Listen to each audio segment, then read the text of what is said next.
بسم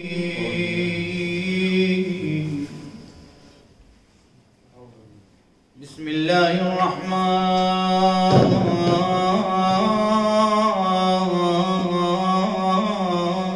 الرحيم. إن الله وملائكته يصلون على النبي يا أيها الذين آمنوا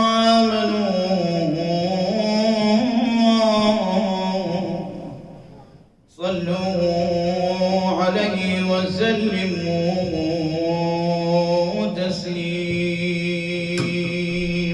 اللهم صل على محمد وآل محمد. بالأمس كانوا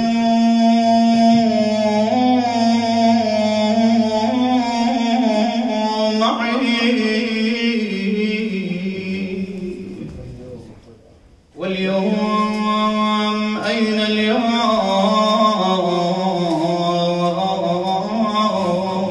قد رحلوا وخلفوا لي في سويد القلب نيرانا نذرا علي عهدا علي لئن عادوا أو إن رجعوا لأزرعن طريق القبر ريحانا. صلى الله عليك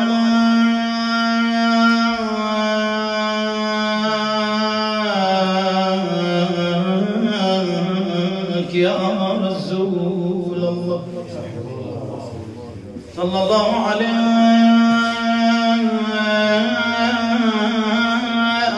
يا مولاي وابن مولاي يا أبا عبد الله يا رحمة الله الواسعة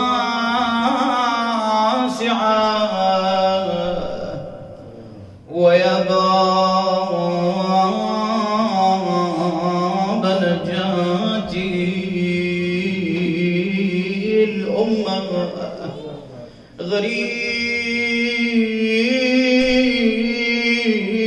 غريب يا مظلوم كربلاء سادتي يا ليتنا كنا معكم فنفوز والله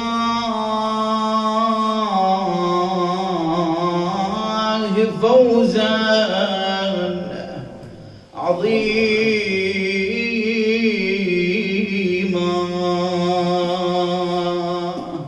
شباب ما رأى عرسا ولكن تخضب كفه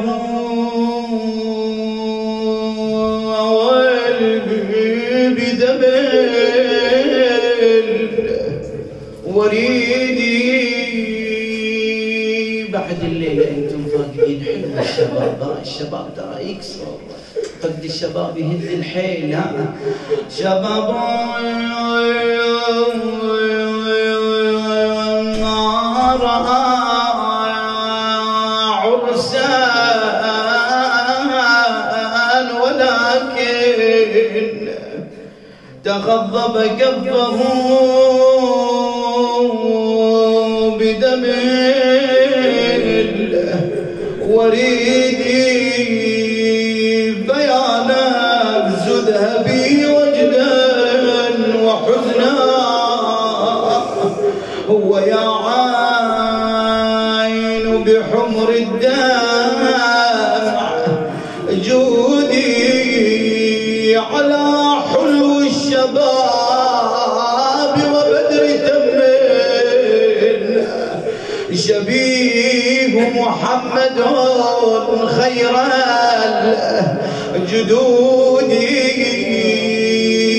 كأني بالحسين غدا ينادي علينا يا ليالي الواصل عودي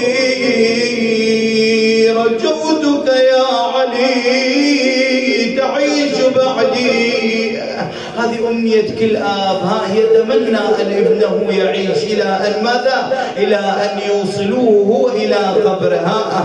علينا رجوتك يا علي تعيش بعدي لتوسد جثتي أبوي رمس الحدود وتمشي باكيا من خلف نعشي وتمشي يا ابني باكيا من خلف نعشي كما يبكي الوليد على الفقيد ولم أنس النساء غدت فرات إلى نعش الشهيد ابن شهيدي وزينب قابلت ليلى وقالت أعيد النوح يا ليلى أعيدي على حلو الشباب والله على حلو الشباب وبدر تمن شبيه محمد خير الجدود أجل ثياب العريس يا ولادي يا ولادي فصلت والله وحنتك يا حبيب والله تحضرت ظلت يا يما حيرتي والله بيك تقول لي سلم يا يما شبابك حلو يا يما يا ولادي اهدابك يصعب علي يا ولادي والله غيابك وهاي الاهل كلها مجتمعه والله بغيابك قل طول العمر يا ولادي اظل انتظرك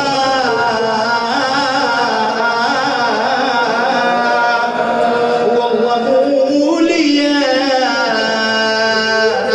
يا ابن الشهر لجلال يقول له يعقوب لو مر الدهر والله لجلا كل ساعة يا ابني يحتضر كل ساعة يا ابني يحتضر يقول له رجعوا لي ولي ابني هالشباب بس ثواب مصروغ يا ولادي بخضاب تقول صبحك يا عيدي عليه نشقة صعوب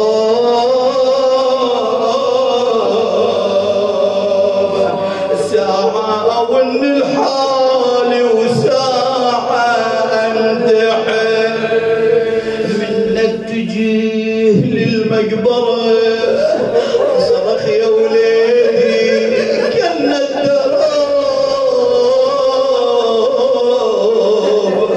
شلون عيدي وعيد بالقلب قل راحة واحبابي وسافروا كلهم بعيدين وظلم علي الدار وروح نزلها قل هيا المقبرة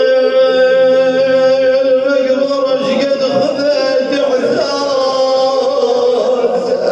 والله يا المقبرة شقد خذتي والله عزاز عزاز عزاز ابني المال كمل بعد عمره والله العزاز العزاز عايش يتيم وهلي محرومه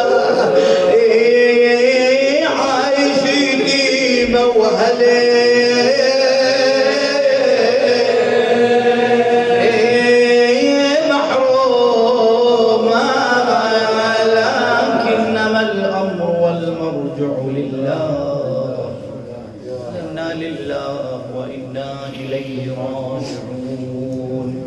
وأفوض أمري وأمركم إلى الله إن الله بصير بالعباد. تعجيلا لفرج مولانا صاحب العصر والزمان وشمولنا بخفي ألطافه وعنايته ولقضاء حوائجنا وشفاء مرضانا ورحمة ميتنا. صلوا على محمد وآل محمد. صل على محمد وآل محمد.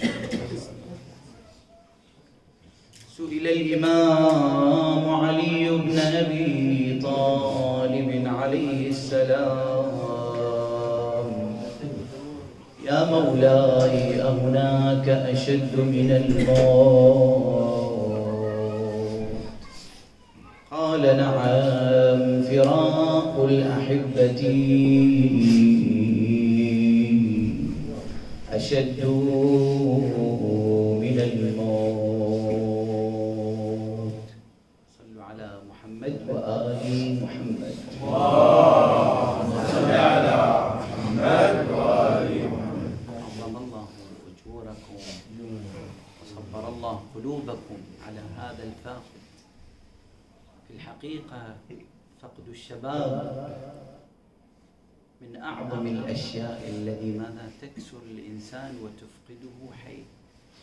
دائما تجد الإنسان ذا حيل وذا قوة، ولكن إذا فقد أحد الأعزة ينهار كل ما عنده موجود من قوة.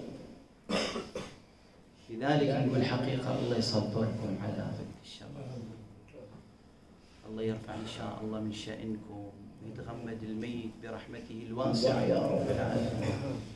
ولكن إذا نأتي اليوم على مولانا علي بن أبي طالب عليه السلام وعلى ما يوصي به الإنسان في نفسه من ماذا؟ من عظم المصائب. فلذلك الفراق تجده صعبا على من؟ على كل من فارق عزيزا عليه. لذلك دائما كلما يقال أن فقد ماذا؟ فقد الابن هو ماذا؟ هو مصيبة في هذه الدنيا. الإنسان إما أن يفقد ابن أو يفقد أخ أو يفقد أم أو ماذا؟ أو يفقد أهل. لذلك هذا الأمر يجعل ماذا؟ يجعل الإنسان ماذا؟ منكسرا طيلة حياته. أيضا نأتي إلى ما أعد الله سبحانه وتعالى من أمر لهؤلاء. منها أولا عندما قال الله في كتابه العزيز. بسم الله الرحمن الرحيم.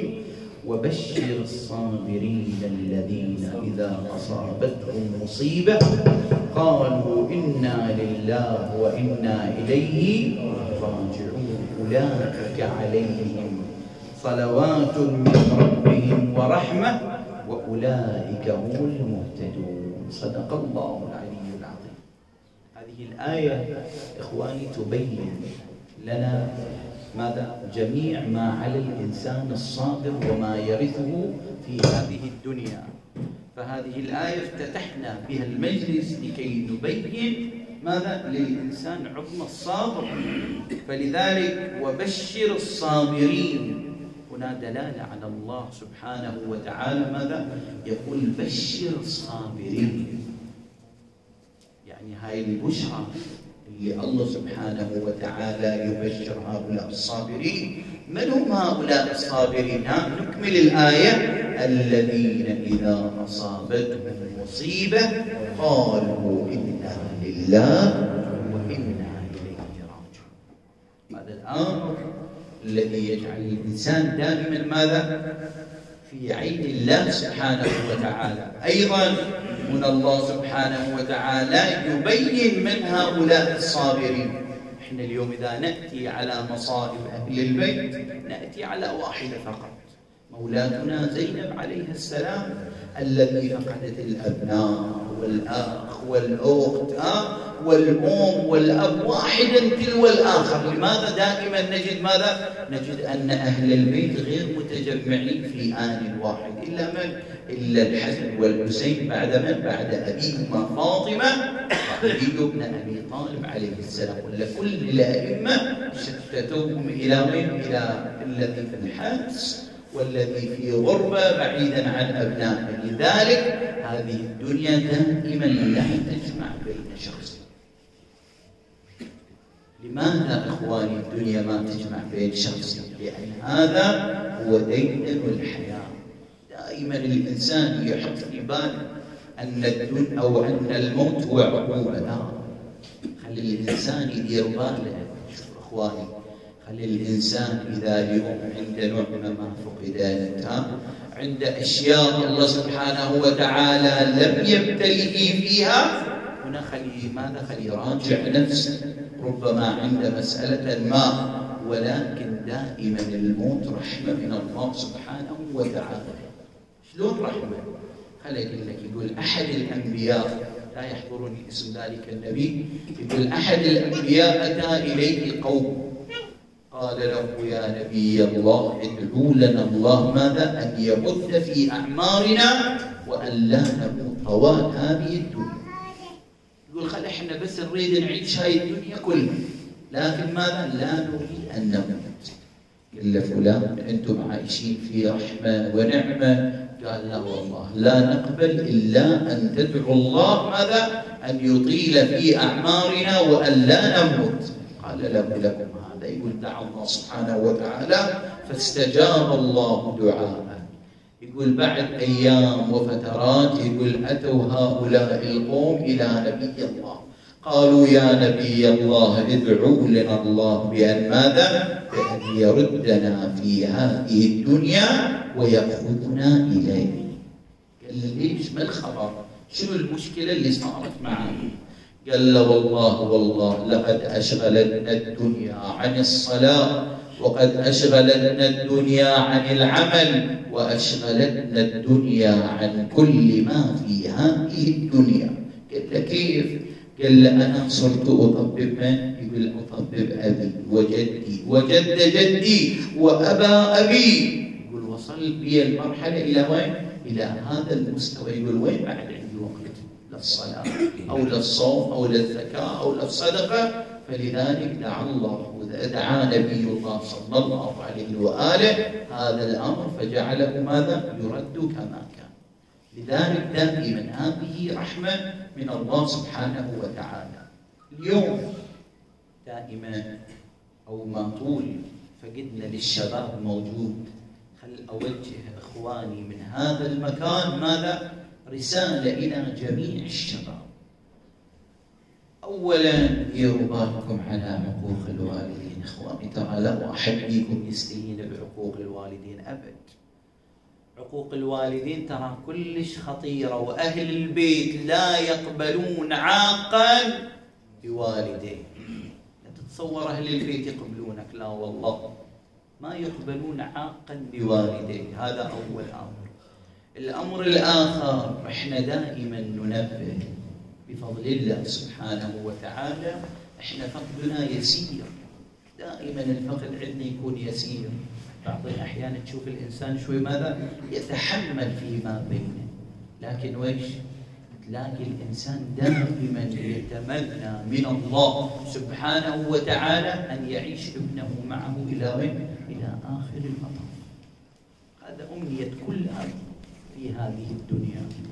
ولكن إذا أتي إلى على مسألة، يقول أحد الأشخاص في يوم من الأيام، شوف هاي المسألة طبعا كانت قريبة قبل تقريبا أشهر أو بعض الأشهر الموجودة، يقول هذا الشخص يوم من الأيام يقول أنا في حلف أمري. في حلف أمري يعني شو؟ يعني يقول أنا في عملي في دراستي لاهي، يقول وإذا أتاني شيء يقول أنا أفكر في الموضوع، يقول بينما أنا في ذلك يقول إذا طرأ في بالي أقول يا الله أنطيتني الأموال، أنطيتني الأولاد، أنطيتني بيت، أنطيتني سيارة، جعلت حياتي كلها في العمل ماذا؟ ممتازة 100%.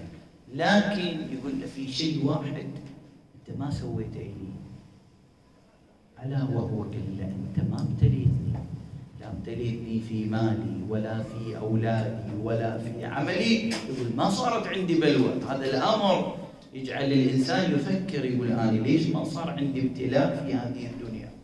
يقول والله إخواني اسمعوا ذلك الأمر، يقول والله إلى أن أتم ماذا؟ أتم صلاة نافلة الليل، يقول بعدها نام، يقول وإذا بسويعات يأتي خبر وفاة من؟ ابنته الصغيرة. يقول رأسا، يقول رفعت رأسي إلى الله سبحانه وتعالى وقلت يا الله الهمني الصبر. يعني هو طلب هذا الأمر والله استجاب له، هو طلب هذا الأمر. فلذلك دائما اجعل نفسك ماذا؟ إنسان مبتلى في هذه الدنيا، تكون مظلوم ولا تكون ظالم.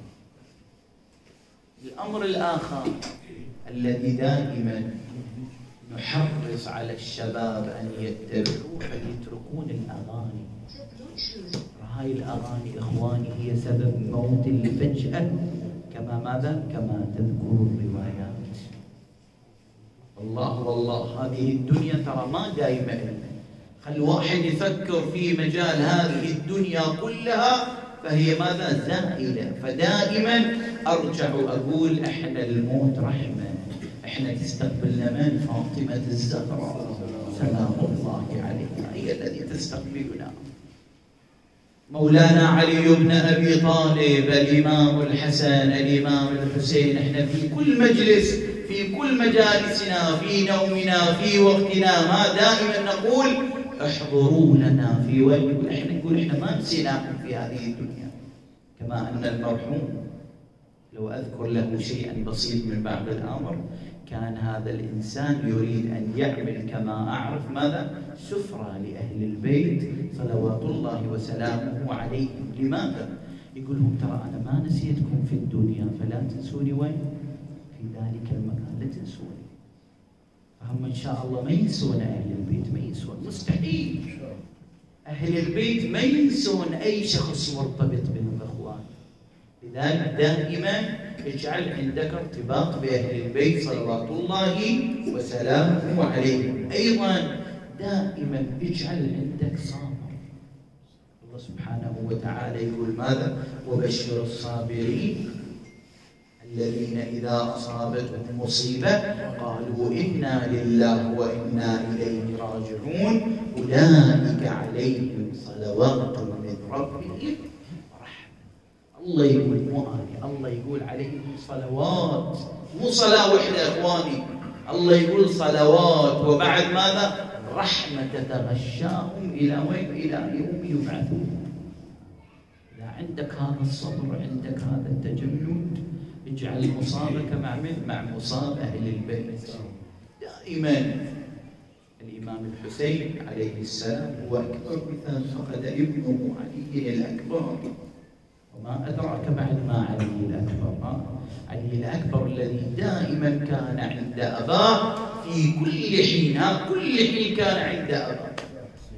هذا الأمر الذي يجعل الإنسان حقيقة يتفكر في شبابه. فهلا في شبابكم، دائما شباب، هلا في شبابكم. والله لو أنه عرض عليكم ما يتراءى في دنيانا عندما نمشي في طريق غير طريق الله، والله لسقطنا من حول ما نرى.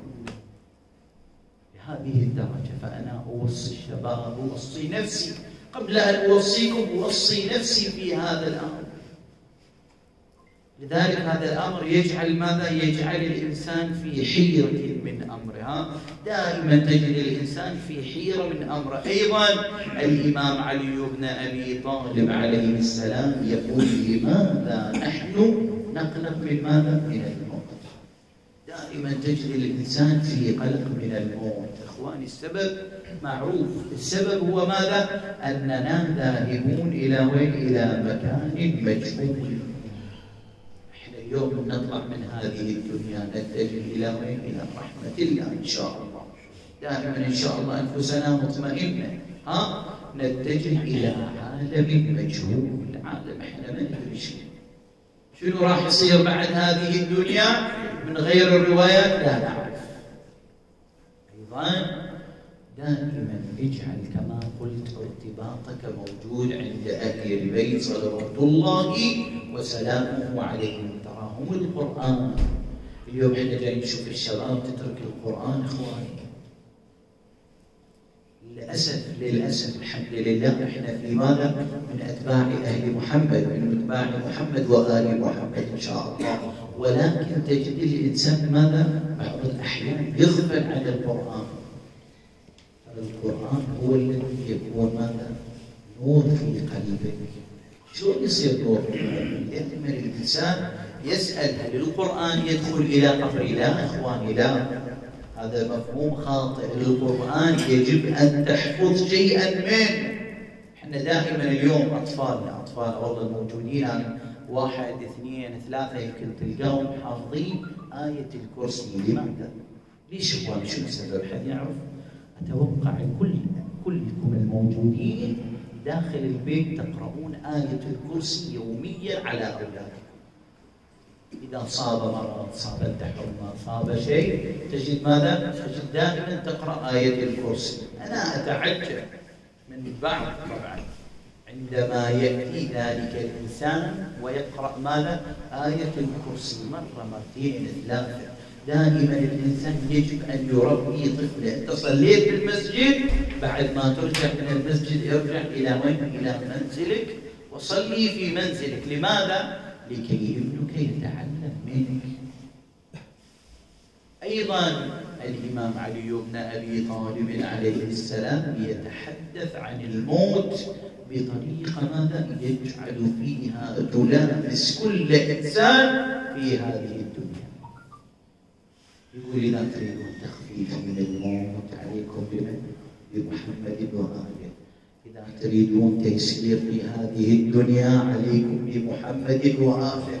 هم دائما يوصونا بماذا؟ بأن نتبعهم في كل الأمور. أيضا دائما عندما قال الإمام علي بن أبي طالب: كفى بالموت واعظا، كفى بالموت واعظا. لذلك اليوم تلك الأغلب من يرتحل عنا ذلك الشباب، أو يرتحل فقد عزيز من جانبه، يصير عنده ماذا؟ يصير عنده ألم، يصير عنده تأسي في قلبه. ولكن ماذا؟ رأسا توجه إلى من؟ إلى أهل البيت صلوات الله وسلامه عليهم. هذا الأمر الذي يهون من نفسك. كما قلت ترى أرجع وأكرر بأن الموت رحمة من الله سبحانه وتعالى. لا يعتقد الآخر بأن الموت ترى والله عقوبة، لا. في مدرسة أهل البيت إحنا ما عندنا، في مدرسة أهل البيت هو رحمة من الله سبحانه وتعالى. الأمر الآخر مولاتنا فاطمة عليها السلام اللي لها الفضل اللي إلى هذا اليوم إحنا عايشين. مولاتنا فاطمة عندما تجوز على الصراط يقول ماذا؟ ترى أو ترجع برقبتها إلى من؟ إلى الله، فتقول يا الله هؤلاء القوم كلهم لم يعرفوا قدري. يقول هؤلاء ما عرفوا قدري، ما تريدين يا فاطمة؟ قالت شيعتي شيعتي شيعتي. هذا الأمر الذي يجعل الإنسان ماذا؟ مطمئن. لذلك دائما اجعل كل مصابك عند أهل البيت عليهم السلام. لذلك الإمام الحسين عليه السلام عندما فقد علي الأكبر يقول استقبله الإمام الحسين، لكن بأي حال؟ أسألكم بالله، هذا حلو الشباب شلون رجع على البيت؟ شلون رجع إلى الخيام بذلك الوقت؟ يقول استقبله الإمام الحسين مع ما به من جراحات وألم، فقال أبا العطش قد قتلني وثقل الحديد قد أجهدني، فهل لي بشربة ماء؟ قال له بني تعوج قال له بني اجعل لسانك في لساني. يقول فبكى علي بكاء عاليا.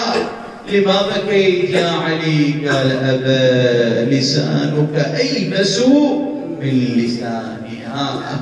تقول له يا ابني ردك ذخور ليام الشبي، والله الشبي يا وصفة يا ولد انقطع منك نصيبي يا محروم من شمل عذيبي. تقول له ودعتك الله يا الولد يا زينة الشبان، قلبي يا غالي من فجيع لمني وداعك حار. تقول له محلى الولد من يتمايل بطوله، والله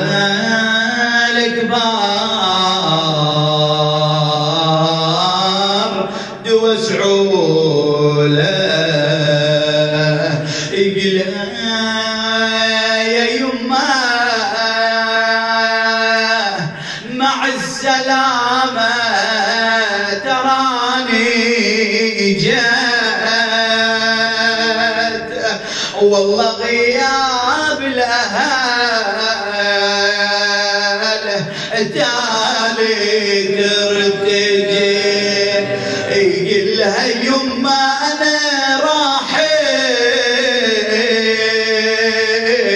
للقبر تالي،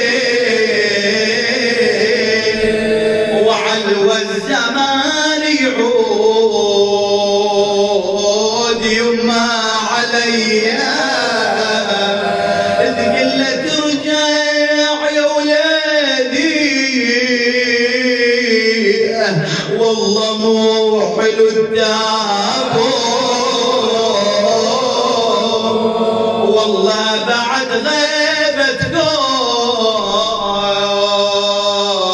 قوم يا أهل الدعوم.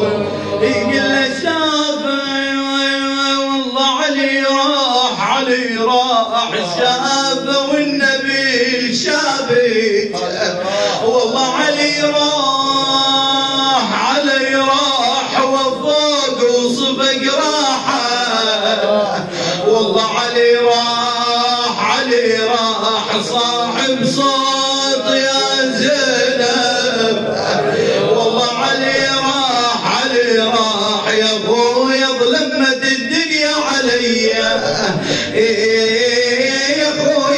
همت الدنيا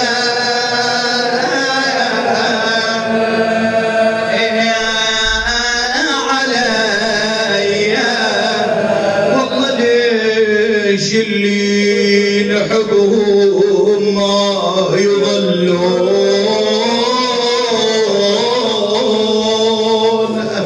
جمر ذكراهم يا ويلي والله يخلون والله دوان ويا البواجي يا وليدي والله ترجعون انا نبكي عليكم واعمي والله العيون هذه الابيات مقصصة إلى المرحوم الشاب حبيب رحمة الله عليه.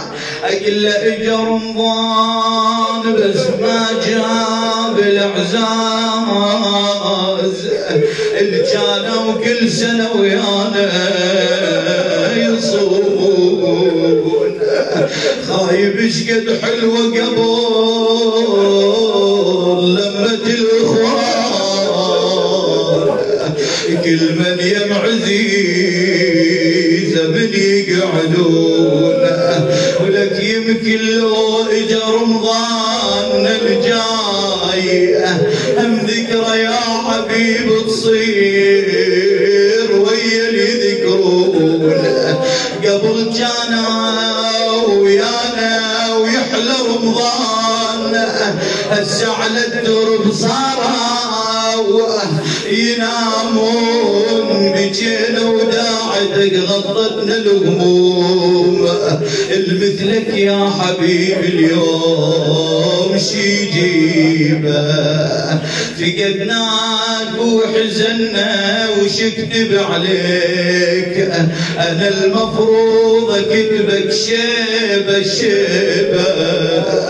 ويا صعب الزلمه مثلك يا حبيبي يروح والله صح زلمة كبير نقول بس حيد حبيبش كبره بس ناصر حبيبه ابويا ما لايق عليك الموت وروح التابوت اقول ابويا ما لايق عليك الموت يا حبيبه ومو حلو التابوت بالعباس واسبل مثلك انخسره والله ابويا ترى الاخ والله ترى الاخ تشفي القلب يا اخواني والله ترى الاخ وقلبي من الهم والحزن والله ترى الاخ ما هو ثوب وتبدله والله ترى الاخ بس الاخو يعرف اخيه بس الاخو يعرف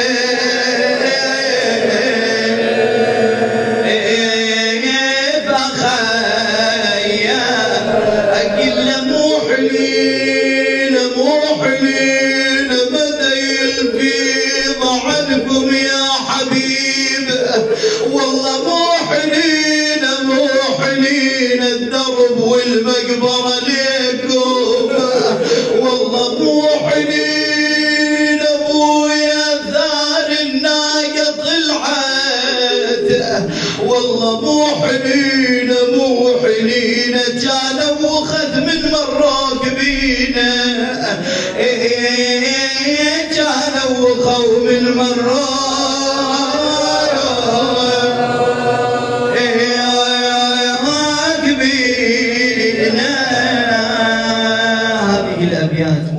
إلى المرحوم رحمة الله عليه وهو دائما كان يرددها هذه القصيدة زياراتي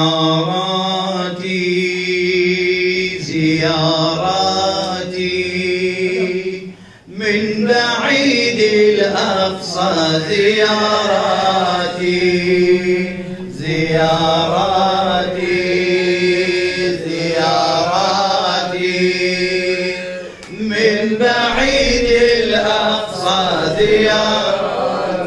زيارتي وعزائي الوحيد سيدي يا شهيد رغم بعد المقام سترد السلام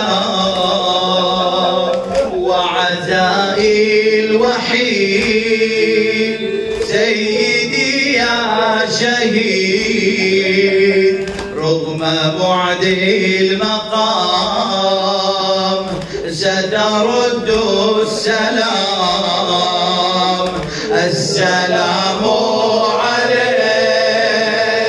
يا أبا عبد الله السلام عليك يا أبا عبد الله ودعواتي أن أزور القبر ودعواتي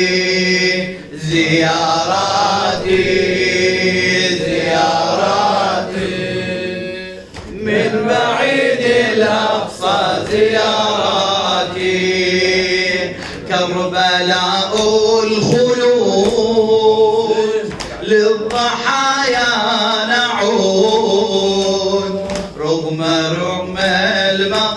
المقام سترد السلام كربلاء الخلود للضحايا نعود هز كل الوجود ذكرى ذبح الحسين يا غريب الطفوف يا قتيل السيوف رغم كل الأنوف حولك اليوم نطوف وعبراتي تستعيد الذكرى وعبراتي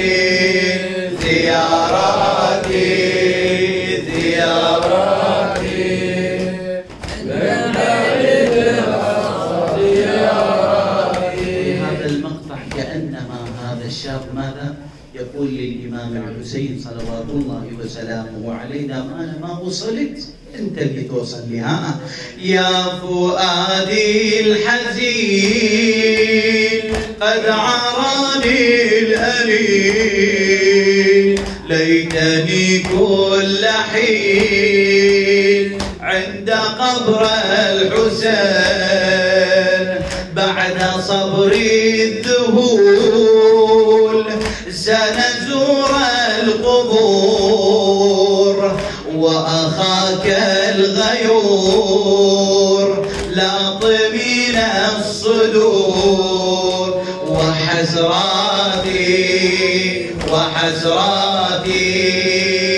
أن أوفي النذر وحسراتي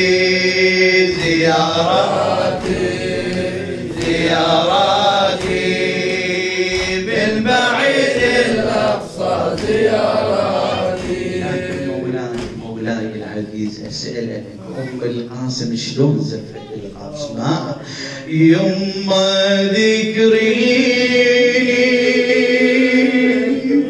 من دبر زفت شباب من العرس محروم حنتي دم المصاب يما ذكري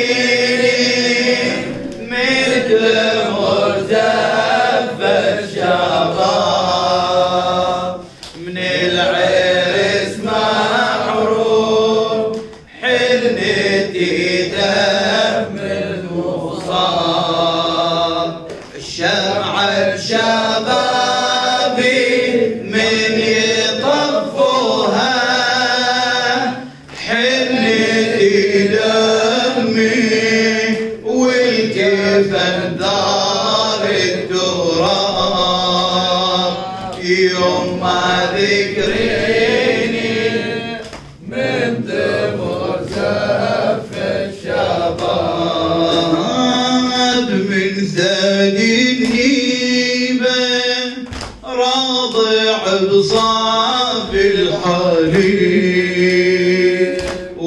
هالشهادة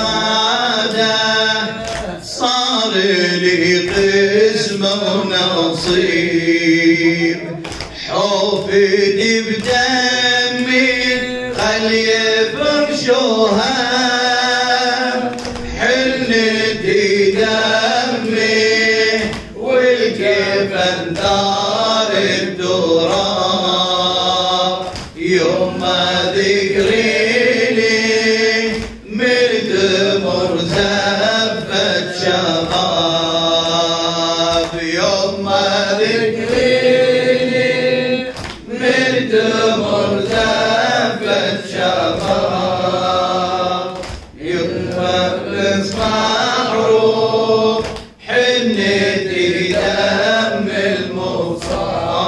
الموصال دغري التمني والتزم عم برباي ما أعز عنا مهجتي وروحي ودماي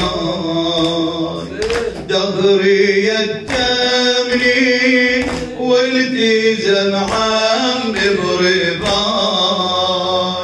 ما أعز عنا مهجتي وروحي ودماي رملة بمصابي خلي يفجعوها حنتي دمي والكفن دار التراب يوم ما ذكريني مرت مرزفة شباب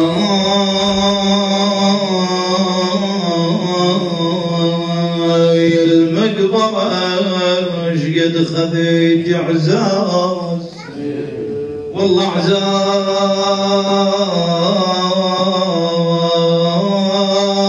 اعزاز وحلو الاطباق والله حلو الاطباق قلها ما مشينا والله ما مشينا لدرب المقبرة نتذكر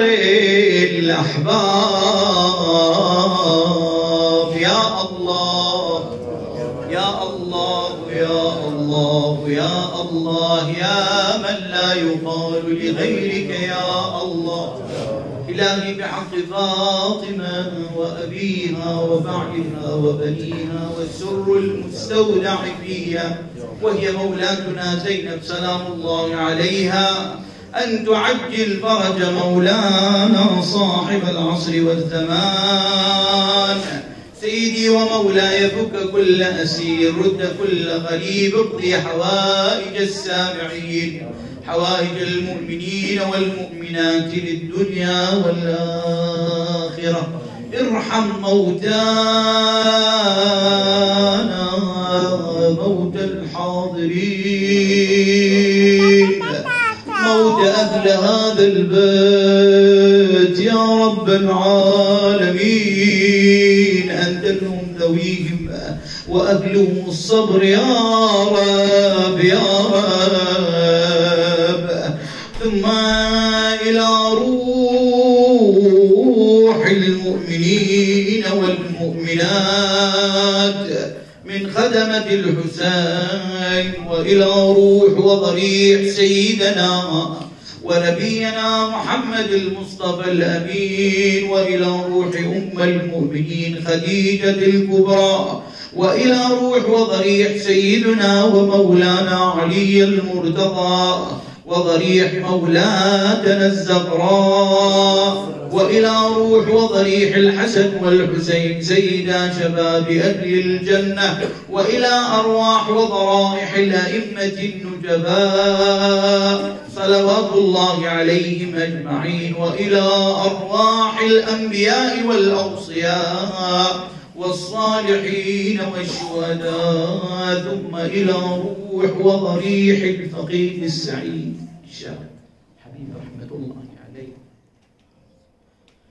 اللهم أحل روحه في محال الأبرار، تغمده بالرحمة آناء الليل وأطراف النهار. اللهم أنت ربه وأنت خلقته وأنت رزقته وأنت هديته للإسلام وأنت قبضت روحه يا رب العالمين، وأنت أعلم بسره وعلانيته. اللهم تقبل منا هذا القليل واجعله هدية واصلة ورحمة شاملة إلى روحه وأرواح المسلمين. اللهم اجعل في قبره الضياء والنور والفرح والسرور والمسك والكافور. انقله اللهم من ضيق اللحود والقبور إلى سعة الدور والقصور، في طلح منضود وظل ممدود وماء مسكوب وفاكهة كثيرة لا مقطوعة ولا ممنوعة، وفرشا مرفوعة مع الذين أنعمت عليهم من الأنبياء والمرسلين والصديقين وحسن أولئك رفيقا. يا ديان يوم الدين تغشاه اللهم بالرحمة والمغفرة، تغشاه اللهم بالروح والريحان، واجعله في أعلى فراديس الجنان مع محمد وآله الأطهار. ورحم الله من يقرأ له ثواب الفاتحة مع الصلوات.